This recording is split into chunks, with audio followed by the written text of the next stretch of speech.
Guys, I made a mistake on the last video. I gave you guys some information that wasn't 100% accurate concerning the Ethernet adapter for your Fire Stick, and on this video I am going to correct that error. So let's get started.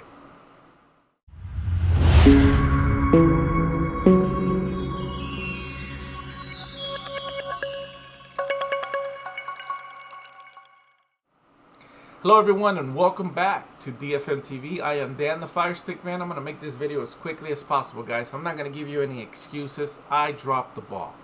I talked to technical department for the Fire Stick, and I specifically asked them about this Ethernet adapter that's for the Fire Stick. Asked them if it was capped at any point.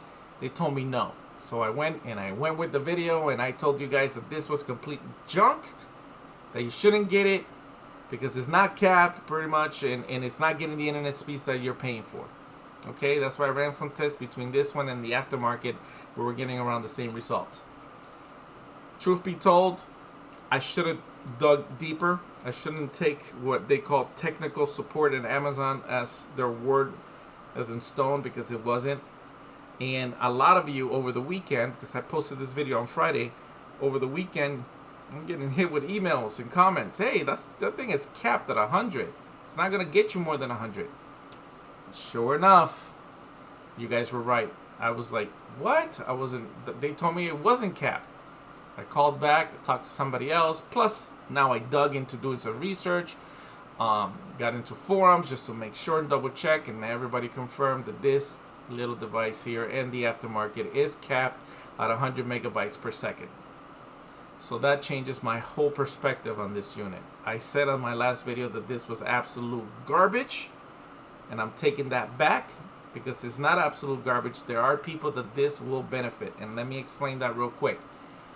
If you have a high-end internet provider, or it doesn't even matter, if you're paying for internet speeds that are over 100 megabytes per second, then this is not going to benefit you. That I still stand strong.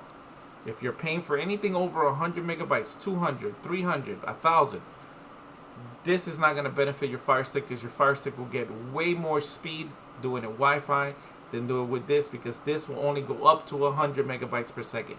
But for those of you that live in those really far out of town country, out in Bufu, you know, those people, this is going to benefit you if you're getting internet speeds that are already less than 100. For those of you that can only get 10, 15, 25, 50, 70 megs of internet speed max from that cable provider, whether it's a mom and pop place or a major company, if you're not getting anything more than 100, then you should consider getting an adapter, because with internet speeds that low, having a straight connection Ethernet wise from your router to your Fire Stick and not doing it Wi-Fi will benefit and help you with the buffering issues and have a better steady connection with your Fire Stick and your streaming.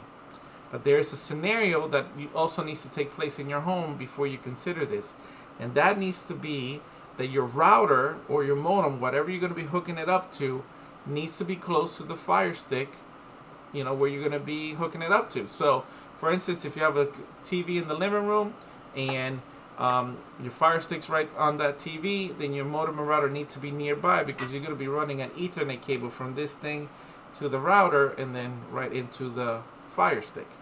If your router and modem are in the upstairs or is in the other side of the house, that's not going to work, because unless you're going to get a cable long enough to run throughout the house just to connect your Fire Stick, that's not going to work. So you're either going to have to move the Fire Stick to a television that's closer to the modem and router, and that's where you're going to be watching it at, or you need to move your modem and router closer to where your television is at.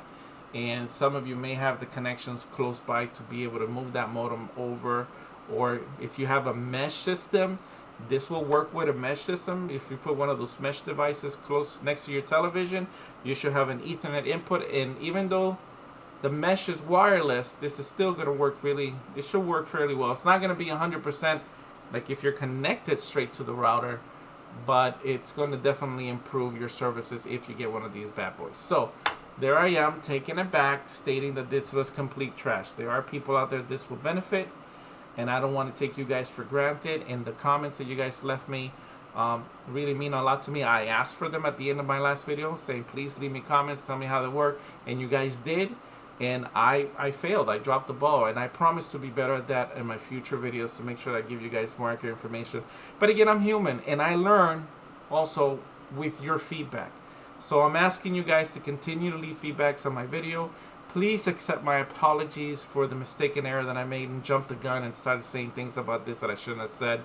Again, I don't think this is complete garbage anymore. It just doesn't benefit anybody that's paying for over 100 megs of internet speed, but it does benefit people that are getting less than that from their internet provider, and if you're willing to have your modem and router close to the Fire Stick that you're going to be plugging this into.